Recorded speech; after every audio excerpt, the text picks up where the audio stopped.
Hi everyone. Welcome back to this virtual stage. I'm excited about the lecture that's happening tonight and is going to be made available inside of our on-demand space. I'm actually going to share my screen to quickly show everyone. Of course, this is our platform. You can find it at doctorsonsocialmedia.com. And when you go to learn in the menu, when you hover over learn, you'll see this lectures and courses section. I wanted to quickly show you this to reiterate where you can find our lectures, our collections, and our courses. So anything that's still coming up in terms of a live lecture or a collection of lectures can be found in this coming up section. I'll open it just so you can see. And of course, there are filters on the side that you can use to niche down what you want to learn. So if you're interested in learning about expert witness work, you would niche that down. And these are the lectures that for now are coming up about the expert witness topic. Additionally, we have actual curated collections right here, and you can choose that in the filters and it will niche down your search and give you those collections. So for example, a third annual private practice lecture collection is here, and that's in progress because we're not yet finished giving the live lectures. And this is all the collection with all of the lectures in it. So today's lecture is going to be given live. I'm going to introduce it in just a second. But once it's over, you will no longer see it here. Right now, you're seeing it right here. This is the talk that we're going to hear in just a few moments. You're going to actually see it, find it in the on-demand section, where these are all many, many, many lectures that have already been given. You can, of course, use the filters here, and right here is a toggle button for the cost, because some of our curated collections do cost a ticket. And then you can find lectures that are also free as well. So take a look at all of that. I'm going to stop sharing and I'm ready to introduce our wonderful speaker. Dr. Bhopal, by the way, you're muted and your screen, I don't think it's shared. I don't know if you unshared it. Oh, I unshared it so that you could share You're yours. so sweet. I So I appreciate am it. going to reshare it. Amazing. And I'm going to Yes. actually read a little bit about you so that the audience knows who you are. First of all, she's lectured with us before and she was fantastic. So I can't be more excited to introduce her. She's going to be delivering the lecture called How to Evaluate and Treat Insomnia Confidently in Your Practice, a simple clinical framework. And a little bit about Dr. Bhopal. She is board certified in psychiatry, sleep medicine, and integrative holistic medicine. She graduated from the University College Cork School of Medicine, completed her psychiatric residency at Henry Ford Health System, and a fellowship in sleep medicine at Harvard Medical School. She's the founder and medical director of Pacific Integrative Psychiatry. It's an online practice in California where patients receive a whole person approach to anxiety, depression, and sleep orders, including nutrition, mindset coaching, psychotherapy, yoga and meditation, integrative and functional medicine, and Ayurveda. I'm not going to read the rest, although I'm quickly going to say that in addition to her private practice, Dr. Bhopal is the founder of IntraBalance, which is an educational platform that includes a YouTube channel for physicians and therapists where she teaches evidence-based integrative tools to optimize sleep and mental health. And she actually has an online program in it called the Clinical Sleep Kit, which is working with, which SoMeDocs is working with to help her to amplify this. So we hope that after this lecture, at any time, you consider signing up. It helps to support her. It also helps to support us. We make a small percentage to help our venture run and our website run. So we appreciate it. So without further ado, I'm going to clear the stage. Dr. Bhopal, best of luck. All right. Thank you so much, Dr. Coriel. So I'm really excited to present this talk today on simplifying the insomnia visit. And you're going to leave with a practical framework that you can start using in your clinical daily work, whether or not you're a sleep specialist. And my hope is that this is going to make insomnia much more manageable, both for you and for your patients. So let's go ahead and jump in. Dr. Coriel just gave me a wonderful introduction. So I won't go too much into that. I'll just share that I do have a private practice. It's called Pacific Integrative Psychiatry, and we have an insomnia program for patients. So if you are seeing patients who need more insomnia support and sleep coaching, we do offer that. And then you can find me on YouTube at IntraBalance if you want to take a deeper dive into sleep medicine.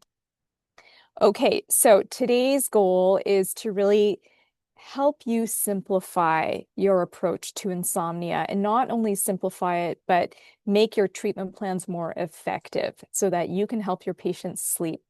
And why this is so important is because a well-rested person is much more able to fulfill their full potential in life, right? So if we can help our patients sleep, we can help them in so many other aspects of their lives.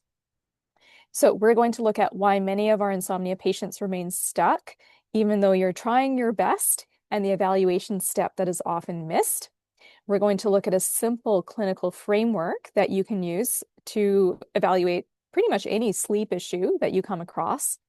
We'll learn how to approach insomnia visits when the standard therapies like sleep hygiene or medications aren't enough, and how to structure a practical insomnia evaluation within your typical office visit. Okay, so we're going to start by getting a lay of the land and understanding insomnia versus sleep deprivation. Because one of the biggest mistakes that we make clinically is treating all sleep complaints like they're the same thing. But some patients just don't have enough opportunity for sleep, while others have a clinical diagnosis of insomnia. And these are two very different problems. So insomnia is defined as the inability to sleep despite adequate sleep opportunity. Let's look at that a little bit more closely. So insomnia can be divided into acute and chronic. Acute insomnia is usually caused by a source of stress, and it usually lasts for a few days or a few weeks, and then it resolves when that initial stressor resolves. Chronic insomnia, rather, is defined by difficulty falling asleep or staying asleep at least 3 nights a week for 3 months or longer. So now it's this long-term, almost self-perpetuating problem, and we're going to look at why that might be. Now, this is the DSM-5 criteria for chronic insomnia. I'm not going to read all of this, but you can see there's lots of different features to it. But the one key complaint to be aware of is that the sleep complaints need to be associated with negative daytime consequences to fulfill the diagnostic criteria. So that part is important clinically because the sleep complaint alone is not enough. There does need to be meaningful daytime impairment. And so that can look like fatigue or irritability or problems with concentration or mood instability. I'm a psychiatrist as well, so I see a lot of depression, anxiety, mood dysregulation. Patients may even have a lot of anxiety about sleep itself, which we're going to talk about. There can be occupational dysfunction. I had a patient who was getting into car accidents because they were so fatigued and sleep deprived.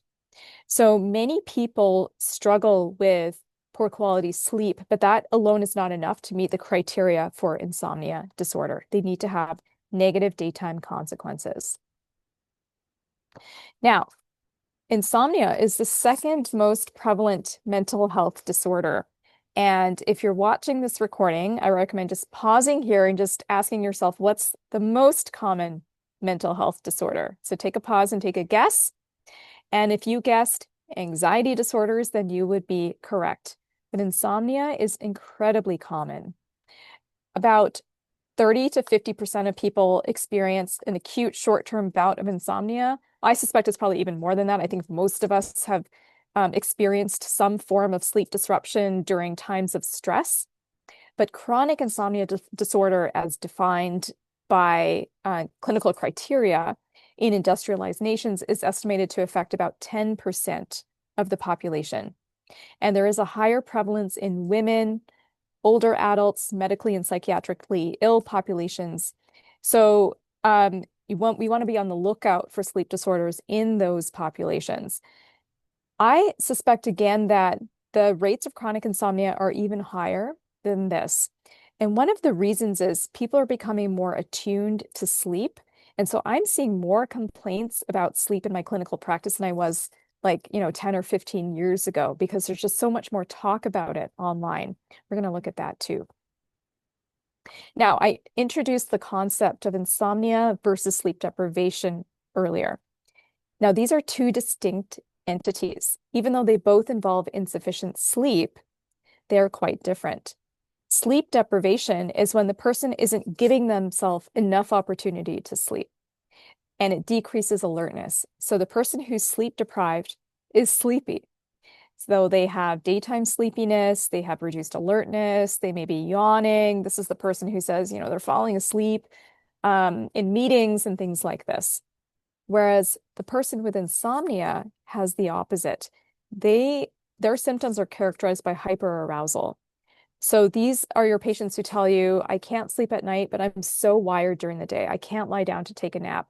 Or if you ask them, do you ever fall asleep in meetings? No, like I don't, because I'm just so wired, right? That's your insomnia. That's classic for your insomnia patient, that hyperarousal.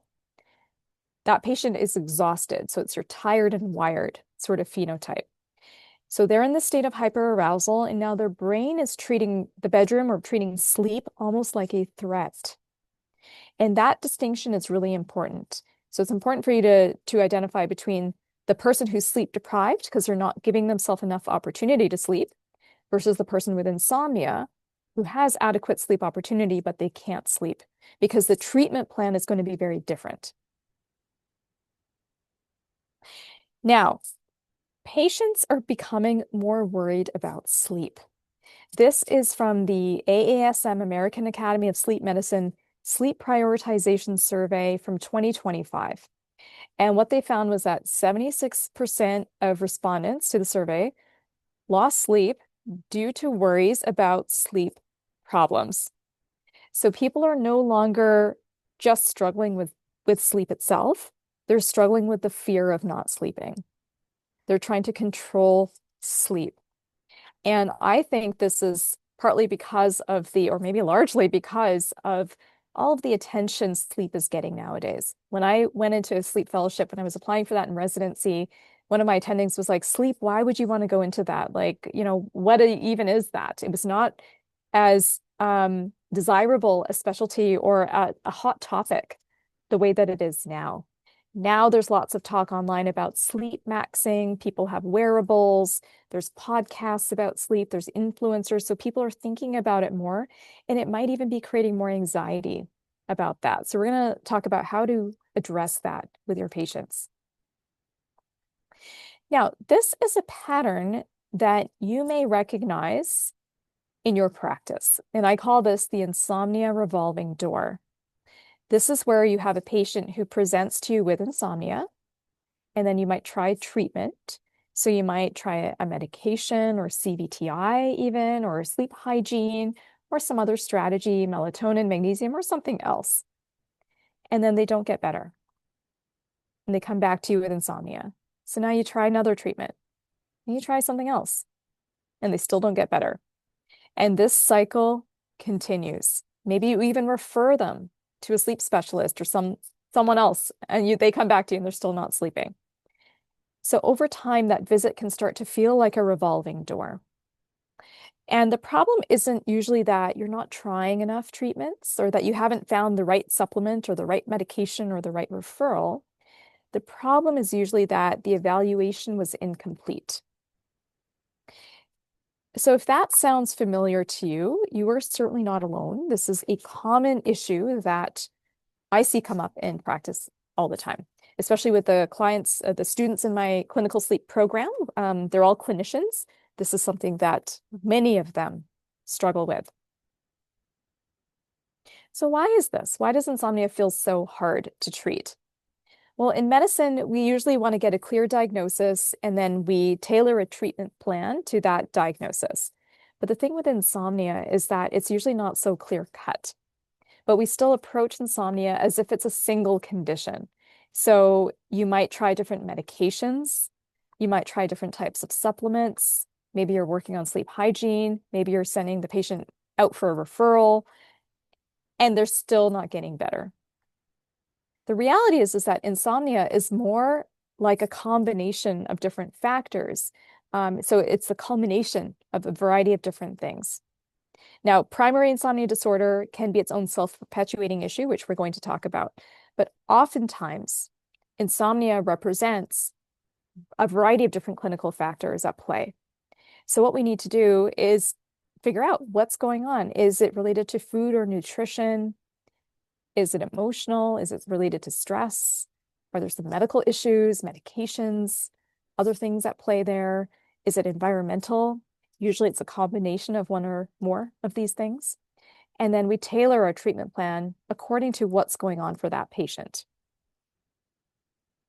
Now, the other thing in medicine is that we're trained to follow a clear sequence.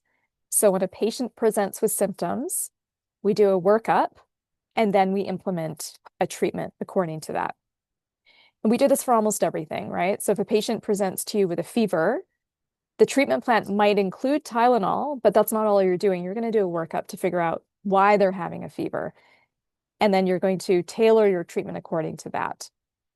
Patient comes in with chest pain, you're not just going to give them aspirin, right? You're going to do a workup to see what's going on with them, and then your treatment plan will follow. But for some reason, when it comes to insomnia, what often happens is the patient presents with sleep issues and we jump straight to treatments. And that workup gets skipped. And so when treatment happens without the workup, we're essentially guessing. So now we're trying different medications, we're trying different supplements, different behavioral interventions. Sometimes it works to a certain extent, oftentimes it doesn't, and that patient comes back, and now you're back in that revolving door where the patient is still not sleeping well, and you're trying all these different things. And if you're listening to this and you're going, oh my gosh, I've been doing this all wrong, I just wanted to offer a little bit of self-compassion around that, because you haven't been doing it all wrong. You've just been doing it the way that we've been trained to treat insomnia. So it's not a lack of effort. It's just that there is a lack of training that we get around insomnia and the evaluation of it and the treatment of it. And that lack of training is actually good news because it means there's a gap that we can fill. It's not that we have to be stuck in this revolving door. There's actually something we can learn and we can change our approach accordingly. So if you have ever worked with patients who have insomnia, who are not responding to treatment, who maybe seemed complex or difficult or treatment resistant, I wanted to offer the possibility that the patient may not be treatment resistant. What if the underlying causes of their insomnia simply hadn't been identified yet? Because once you can identify what is actually going on for that patient, the treatment pathway becomes much more clear. So I wanted to share a little bit first about how sleep works, because I think it's really important to understand the mechanics of sleep so that you can understand how to treat it appropriately.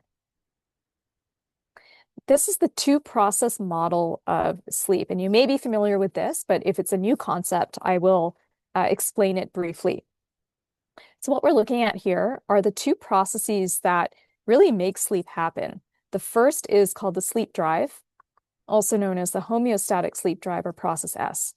That's represented by this shark's fin shape that you see here. Okay, and this is morning to night, and then this is the next day, 7 a.m. to 11 p.m., and so on. The next process we're looking at is called the circadian rhythm. That's your circadian drive for arousal, also known as process C. So the sleep drive builds up the longer we stay awake. And the longer we're awake, the more pressure we have to sleep. And then when you sleep, you pay off that sleep drive or that sleep debt. That pressure goes down. The circadian rhythm increases in the morning, so our alertness signal goes up. And then that alertness signal goes down as the day goes on. So when the sleep drive reaches a peak and the alertness signal goes down, you open up the sleep gate, and then you get this nice wedge of sleep. That's how sleep works.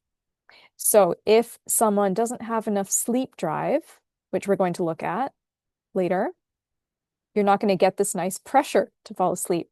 Or if their circadian rhythm is off, so maybe they are jet lagged, or they just have an irregular sleep schedule, or they're doing shifts, or they have some other reason for circadian dysregulation, you can see how if these two processes are not lined up, they're not going to sleep.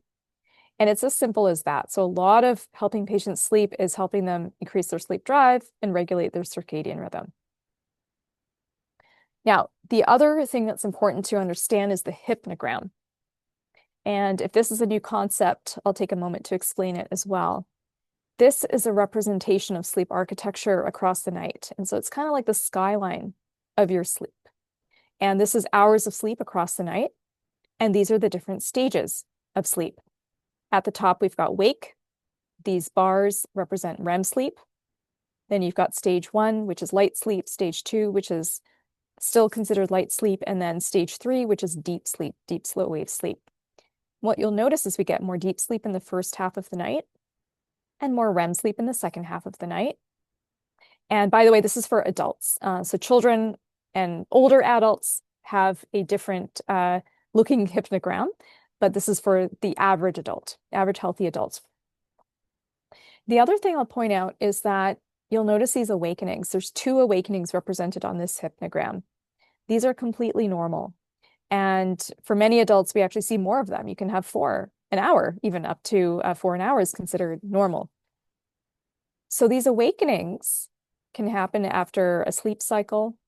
They can happen at different points during the night. As the night goes on, sleep gets lighter, as you see here, because that sleep drive, that process S, goes down. So our pressure or hunger to sleep decreases. So this is an important aspect of psychoeducation because many of our patients expect that they should sleep through the night without any awakenings. And that's just not what normal sleep looks like. Normal sleep includes these awakenings throughout the night, and it includes lighter sleep in the second half of the night. Now, this slide is from my friend and colleague, Dr. Michelle Janellis, who is a sleep doctor. And this represents the fact that sleep fluctuates from night to night for a given individual. So if you have a person who normally sleeps 7 or 7.5 hours, and that's their sleep set point or their sleep baseline, that sleep is still going to fluctuate each night. Some nights they might be getting 6 hours, other nights they might be getting 9. And that's normal. So this sort of fluctuation by hours from night to night is completely normal. And again, this is an important aspect of psychoeducation for patients because many of them expect that they should get their baseline every night. Like I should get 7 hours every night or 8 or 9 hours, whatever their baseline is. And that's not what normal sleep looks like. And for patients with insomnia, they may get really frustrated or really anxious if some nights they're getting 6 and other nights they're getting 9. Like, what did I do on that night that I got 9 hours? How can I replicate that? And the reality is that we can't. We need to allow for these normal fluctuations. And what I explain to patients is that it's just like hunger. Some days you're really hungry and you want to eat more, and then other days you don't feel as hungry. And that's just part of our physiology. It fluctuates. Now, we're going to talk a little bit about hyperarousal as well, because sleep is one of these things where the harder you try to sleep, the more elusive it becomes, the worse it gets. So effort actually makes sleep worse. The more sleep effort, or the more a person tries to force sleep, the more activated the brain becomes. So this is something you'll typically see with your insomnia patients. They have poor sleep. Now they try even harder. They may be trying all the things, the meditation apps, the supplements, the medications, all the different behavioral interventions, things they've heard on podcasts and things like that. That creates more anxiety and stress. Now they're more awake and alert. So they try even harder and their sleep gets worse. And they try harder and the cycle continues. So over time, the bed itself or even sleep itself becomes associated with stress and vigilance instead of sleep. So now we're not just dealing with a sleep problem, we're dealing with a state of hyperarousal. And so this is really important. And this is why a lot of the treatments that you might be trying, the supplements or the lifestyle interventions and things like this, aren't helping because we're not actually addressing the thing that's keeping them stuck in that cycle of insomnia. Now, I'd like to offer you a simple framework that you can use in your clinic to put this all together and just make it really easy for you and for your patients. This is what I call the CSH framework. And this is essentially how you can do that workup. So if that workup was missing, like we looked at before with insomnia, you can think about your workup using these three pillars. And these three pillars are your circadian rhythm, your sleep drive, and hyperarousal. And I like to think of them as three legs of a stool, because for sleep to work properly, for sleep to happen, all three legs need to be reasonably stable. And if one of the legs is off, or more than one, then the stool becomes unstable. And then your patient doesn't sleep well. And so you can systematically go through each of these pillars to see what might be going on for that patient. Now, underneath the stool is the floor. And this represents lifestyle. So these are things like substances, diet, stress management, exercise, all these kinds of things. So lifestyle things. And these are also very important and they support the whole system, but they don't replace each of these pillars. And so one of the mistakes that I see a lot with clinicians is they spend a lot of time trying to optimize the floor when it's actually one of the pillars that is unstable. So if you've ever spent a whole session talking to patients about sleep hygiene, only to realize later that something deeper is going on, then this framework will help you from the get-go. So you're not spending too much time on the wrong things, the things that are not relevant for that patient. We're going to come back and talk about how you actually use this in your practice. But first, I wanted to share some of the common sleep disorders that you are likely to see in clinical practice. Because insomnia is not always insomnia. Insomnia can be a symptom of another sleep disorder. So this is again why that workup piece is so important.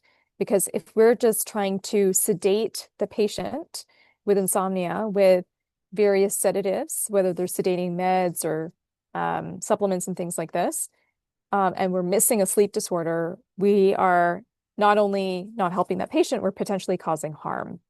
So it's important to recognize some of the common sleep disorders that can look like insomnia. Now, pause the video here and see if you get the answer to this pop quiz. So the quiz is, how many sleep disorders are described in the ICSD-3? ICSD is the International Classification of Sleep Disorders. So just pause the video here, write down your answer, and I'll reveal the answer in a moment. So the answer is the ICSD-3 recognizes 43 different sleep disorders. You don't need to know all of them, but I do recommend being familiar with 5 of the ones that you're likely to encounter in your practice, whether you're in primary care, psychiatry, pediatrics, internal medicine, whatever specialty you're in, neurology, you're likely to see these sleep disorders show up. So the first is primary insomnia disorders. Then we've got sleep-related breathing disorders like obstructive sleep apnea, central sleep apnea. Then we've got central disorders of hypersomnolence. So that's things like narcolepsy, idiopathic hypersomnia, circadian rhythm sleep-wake disorders. So things like delayed sleep phase, advanced sleep phase, shift work jet lag, and so on. And then sleep-related movement disorders like restless leg syndrome, periodic limb movement disorder. We don't have time to go into the nuances of all of these. That's outside of today's scope. But I wanted to introduce this concept to you so you start to have an idea of what to look for. Like even just have these 5 things in your differential diagnosis when a patient presents with insomnia. So we want to get curious about the cause. So the next time a patient comes to you with complaints of insomnia, whether it's difficulty falling asleep or staying asleep or waking up too early, think about your workup. Think about those 5 things in your differential diagnosis and then the CSH framework. So go through those 3 pillars. Let's look at how to do that. So again, those 3 pillars, the 3 legs of your stool are circadian rhythm, sleep drive, and hyperarousal. And these 3 pillars are going to guide your workup and your clinical reasoning. All right, so let's look at these one by one. The first is circadian rhythm. And what you see here is a visual, sort of like a simplified visual representation of circadian timing using melatonin levels. So in your typical circadian rhythm, so they call that normal sleep phase. I hesitate to use the word normal because there's so much variation individually, but For the purposes of this, we'll use the term normal sleep phase, represented in this by the black line here. So what you typically see is melatonin levels start to rise around 8 p.m., and then they increase as the night goes on, and then closer to the morning hours, those levels start to drop in the morning. So that rise in melatonin corresponds to what we call the biological night. That's represented by this gray box here. So that's the window when the body is naturally prepared for sleep. So when that timing is aligned with the patient's daily routine, so it's aligned with their work schedule or their school schedule, sleep tends to occur more easily. But when the circadian rhythm is shifted, the sleep window moves as well. So for example, this blue box represents delayed sleep phase. So that's represented here by this blue dotted line. So this is where melatonin levels rise later in the evening. So their biological night is actually shifted. So this clinically looks like your patient who tries to go to bed at 10 p.m. and they can't fall asleep till 2 a.m., for example, because their body is not ready biologically for sleep because their melatonin secretion is delayed. And that looks like sleep onset insomnia sometimes because the patient says they can't fall asleep for several hours. But the clue is that once they fall asleep, they can stay asleep. That's your patient who can sleep until noon the next day. So for example, you see this a lot in adolescents. On the other side, we've got advanced sleep phase. So that's the opposite. That's represented by the green dotted line here. This is more common in older adults, but you can see it in other ages as well. And this is your patient who wakes up too early. So it can look like early morning awakenings. So it can look like them waking up at 3 or 4 in the morning and they can't get back to sleep, but they're falling asleep on the couch at 8 p.m. or 7 p.m. sometimes. So this is called advanced sleep phase. Circadian rhythm disorders are often misdiagnosed as insomnia, and I see this all the time, patients being prescribed various medications to treat the insomnia when it's actually a biological clock issue, which requires a different treatment plan.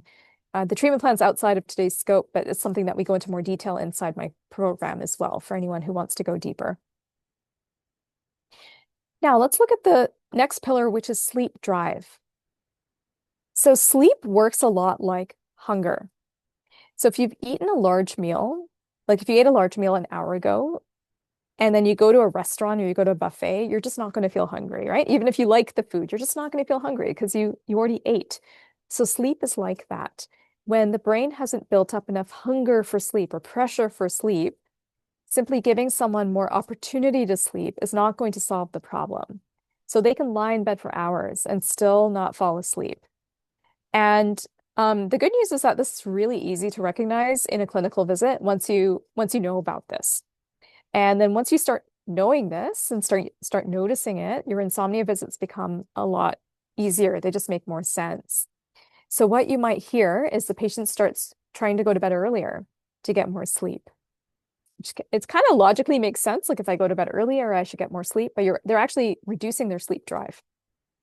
Or they start sleeping in later because, they finally got some sleep in the early morning hours or the, later morning hours, and they want to catch up, but now they're not as sleepy at night, or they're napping during the day, or they're very sedentary during the day.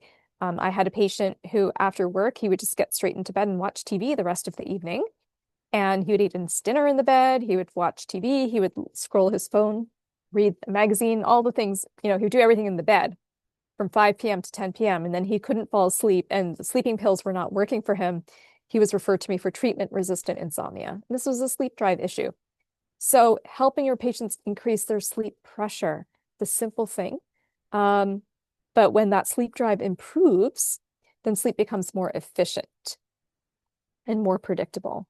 So the key step here is really identifying that pillar, figuring out what's at play for that patient and knowing what questions to ask.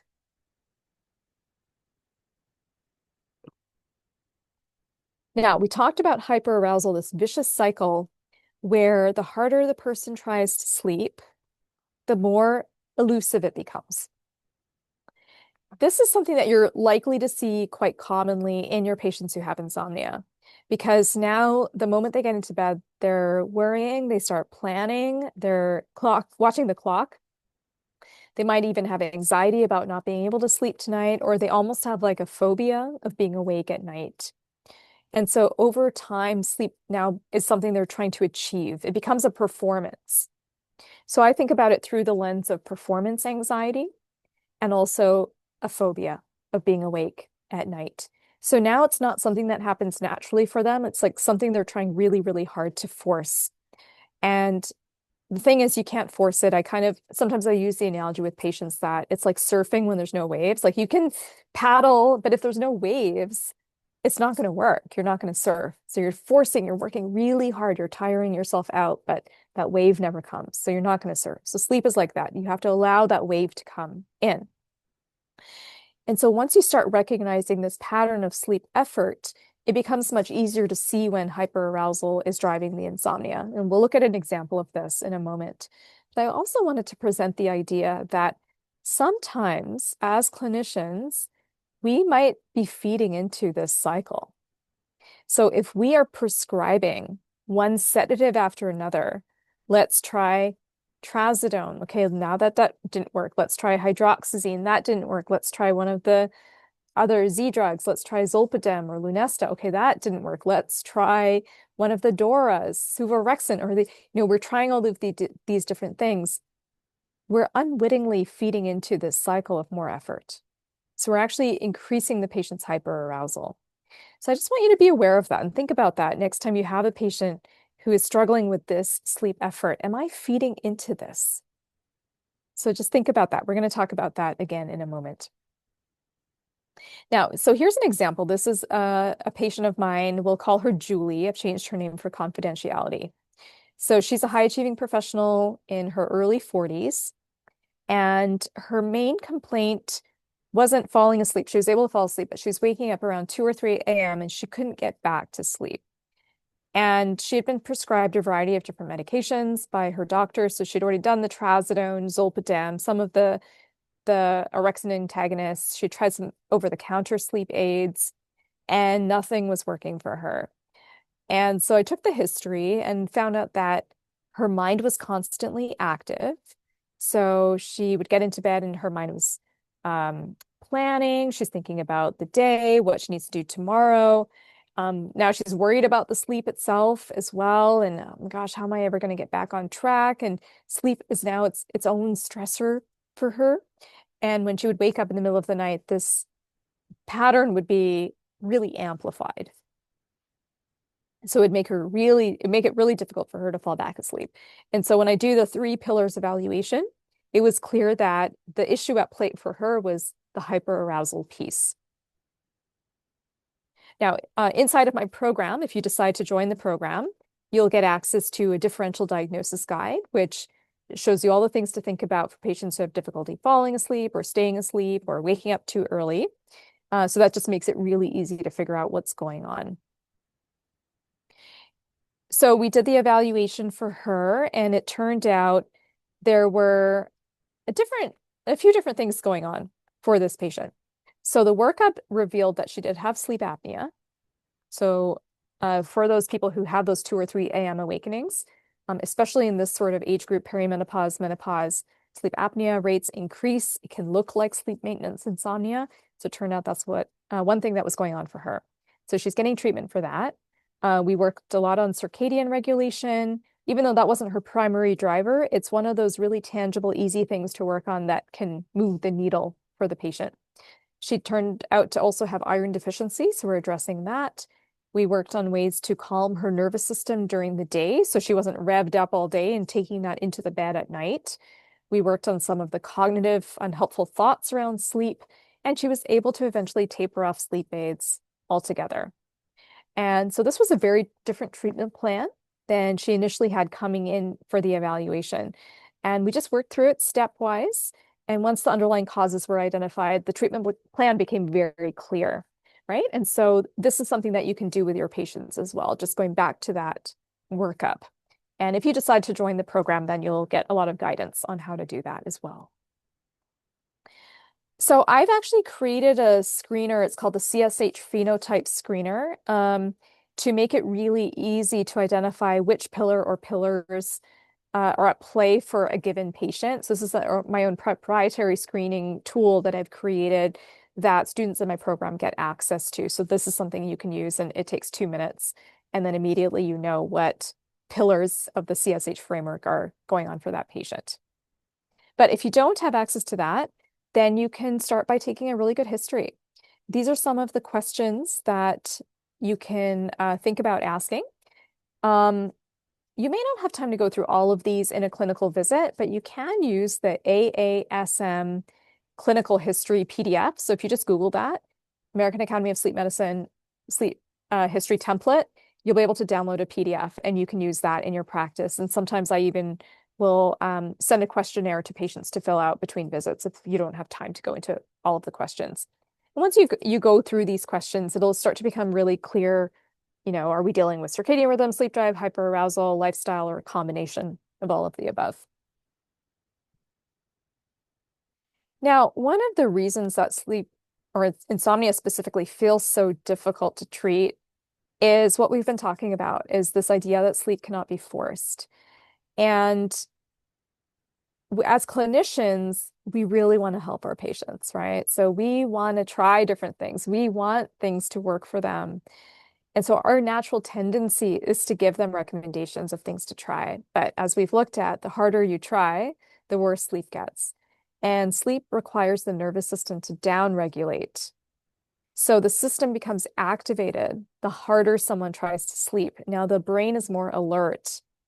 So the patients, even though the patients feel like they need to try harder or find the right thing, that magic bullet that's going to help them sleep, what they actually need is less activation to stop trying, to stop looking for that thing that's finally going to work. And this is why insomnia can feel so difficult and frustrating, both for the patient and the clinician, because we're trying these things. We're in this like tug of war, this push and pull, when really what we need to do is let go of the rope. And that's when sleep can come back in. So this is also why medications alone rarely resolve insomnia. They may help temporarily. And I'm not against medications. There is a role for them. But for chronic insomnia, they can keep patients in that cycle of sleep effort. And then, of course, there's tolerance and dependence and rebound insomnia, withdrawal, all of those other issues that come along with chronic medication use for chronic insomnia. But the thing is that medications don't really treat the underlying arousal state that's keeping the nervous system activated. And the good news is that identifying and recognizing these patterns is very much within the scope of most clinicians, no matter what specialty you are working in. And it builds on skills that you already use in your practice. So now instead of cycling through different treatments, you can identify some of the different contributing factors behind the insomnia and address those. So the pattern that I've been describing is something I call the dance of sleep effort. And this is something that may resonate with you if you see patients with insomnia, where you're trying really hard, they're trying really hard, and the patient has that increased hyperarousal from the effort. That arousal prevents sleep from coming in. So now the patient tries harder, and you as the clinician are trying more tools. Now we're trying another medication, another supplement, another referral. But as we've discussed, if those underlying factors are not addressed, the cycle continues. The patient's frustrated, you're frustrated, you feel like nothing is working. And so the way to get out of this dance of sleep effort is not another tool. It's to take a step back and ask yourself, what is actually contributing to this patient's insomnia? So this is where it can be helpful for clinicians to just have a more structured way to do your evaluation. And you can use the CSH framework to do that. And when you talk to clinicians who have a lot of experience treating insomnia, so they may be a physician who has training in CBTI, which is cognitive behavioral therapy for insomnia, or has a lot of experience with insomnia, or a behavioral sleep medicine specialist, you'll notice something that they do very differently. And what those clinicians do differently is they slow down enough to evaluate before they start treatment. And I know that can feel counterintuitive, especially if you only see patients for 15-minute visits or so on. But in clinical practice, just 5 minutes of a structured evaluation at the beginning when you're starting uh, working with that patient on insomnia, that can save months of trial and error treatment. So the clinician who pauses, who takes a step back to understand the contributing factors, we're not being passive, right? It's about precision. And so with patients who have chronic insomnia, that precision is what's often missing. And that beats speed, right? It beats just writing a prescription and throwing darts and hoping the next thing is going to work. So one thing I want to emphasize is that insomnia care doesn't mean that you have to do everything yourself. The idea here is to start seeing these patterns, to start recognizing, okay, is it circadian rhythm, sleep drive, hyperarousal, more than one of these things, lifestyle. So that's the skill, is starting to notice these patterns. And now that you have this framework, you can start thinking about that when you work with patients who have sleep issues. And then from there, once you start to understand what pillars are relevant for that patient, you can address the parts of it that are within your scope. So for example, if treating sleep apnea is not in your scope of treatment, but you think that's what's going on for the patient, you can refer them out for that and still work on circadian rhythm and sleep drive or whatever else is in your scope, lifestyle, and so on. And then just collaborate for the rest. So sometimes that means behavioral interventions or a sleep study or involving another member of the care team. But the goal isn't to do everything, but really to be able to see the big picture more holistically and have a better, clearer idea of what's going on. And this is going to save you from going through that cycle of trying one medication after another, which is something I see a lot with clinicians. And I know it's frustrating. And I've heard clinicians say, I'm praying that the next one is going to work. And we don't need prayer. We don't need prayer here. We just need a structure. We just need an evidence-based approach. So that structured evaluation can happen in just a few minutes. It doesn't have to take the whole session.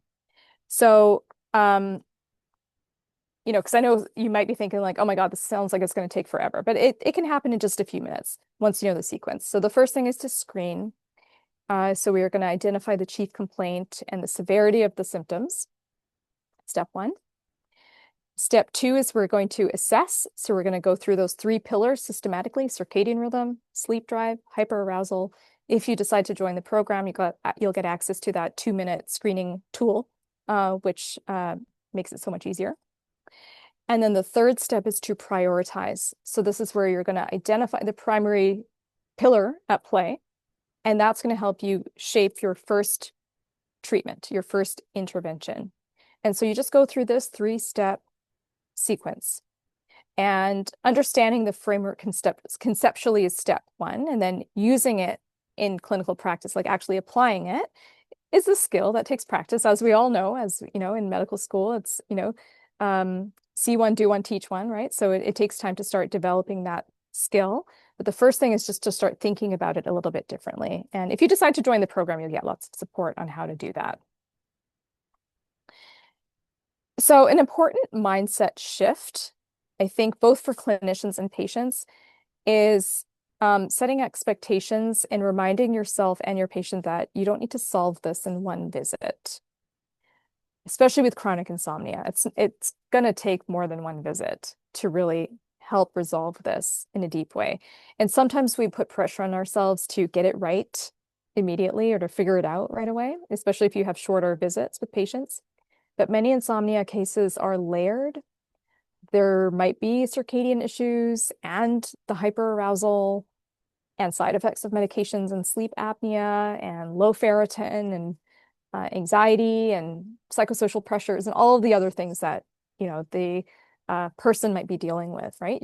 Patients are, we're all complicated beings. So usually there's not just one thing going on. And so it can take time to untangle what's actually going on for that given individual. So part of good insomnia care is setting those expectations early, right from the outset. You tell your patient, we're going to address this systematically. I really want to understand what's going on for you because I want you to be sleeping well, not just now, but in the long term. And we want to make sure we're addressing the right things.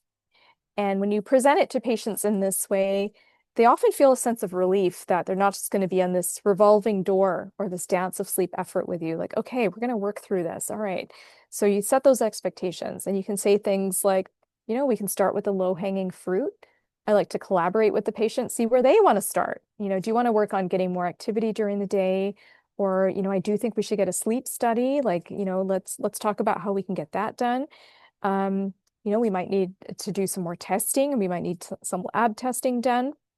This is going to be a process. And you can tell them that, I know it's going to feel like a little bit slower than you wanted it to, but this is going to help us be more precise and get you better results. And so really getting that buy-in from the patient at the beginning can go a long way.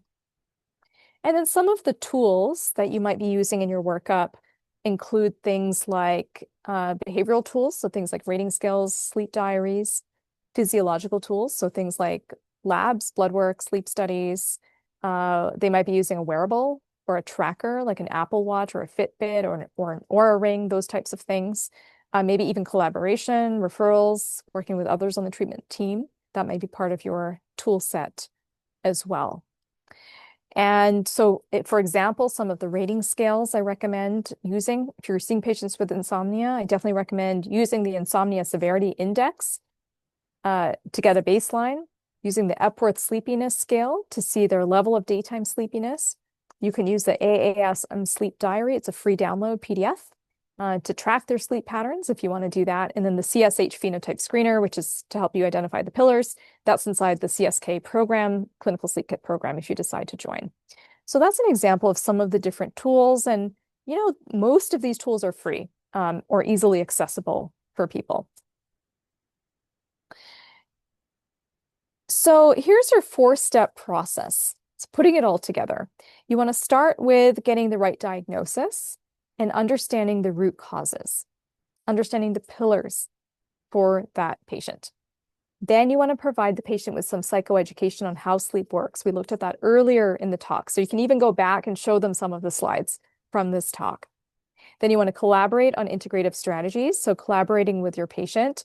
I like to talk to them about, giving them a variety of different things. These are some of the things that I see going on for you. Where would you like to start?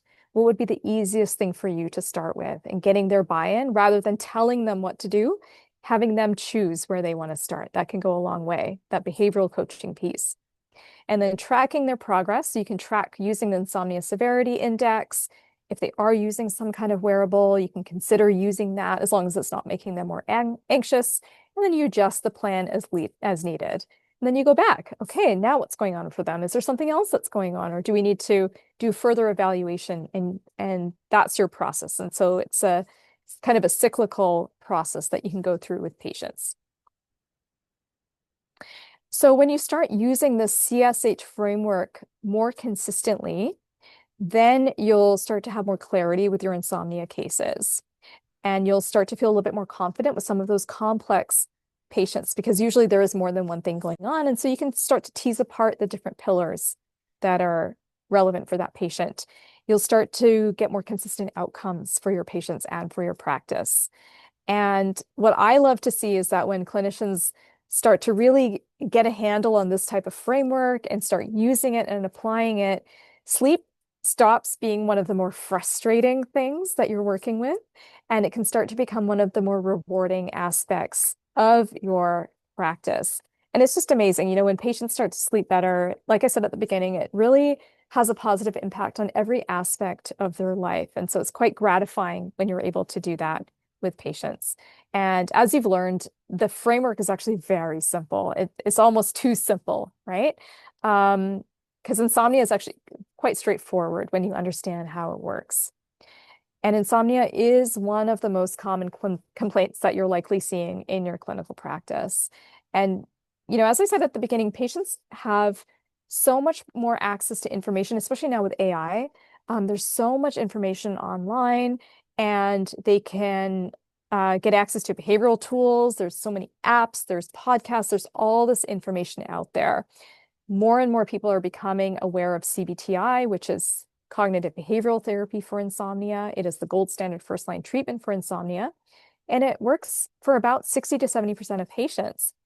But what that means is that 30 to 40% still need more. And so that's what we covered today, where CBTI might fall short. There's all these other pieces of the puzzle that we need to address. And clinicians who can fully evaluate that picture of sleep in a holistic way, you're really practicing at the forefront of care. More and more patients are seeking specialized, like I have a specialized insomnia clinic, like it's hard for patients to find that type of care. So for clinicians who can learn how to do this well, you're really at the cutting edge of medicine because this skill set is becoming increasingly valuable. And so if you want to go deeper, we've covered the foundation today. We've covered the CSH framework. We looked at the workup first. That's often the missing step.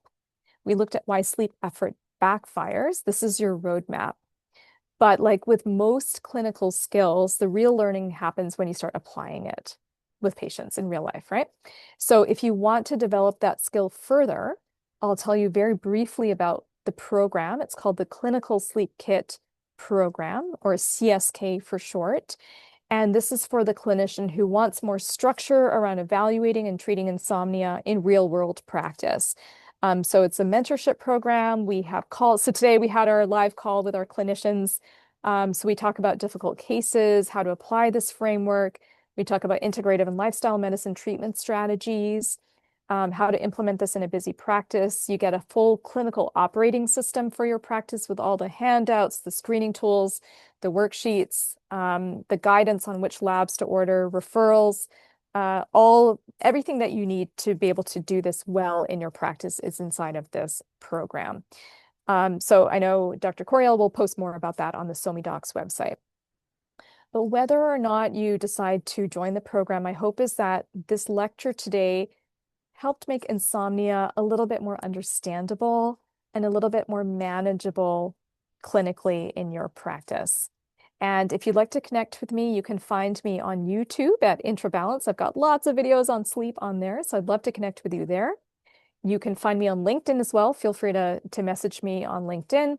There's my email, and there is my private practice website. If you have patients who need sleep coaching, we would love to support them through our sleep coaching program as well. Thank you for your attention today.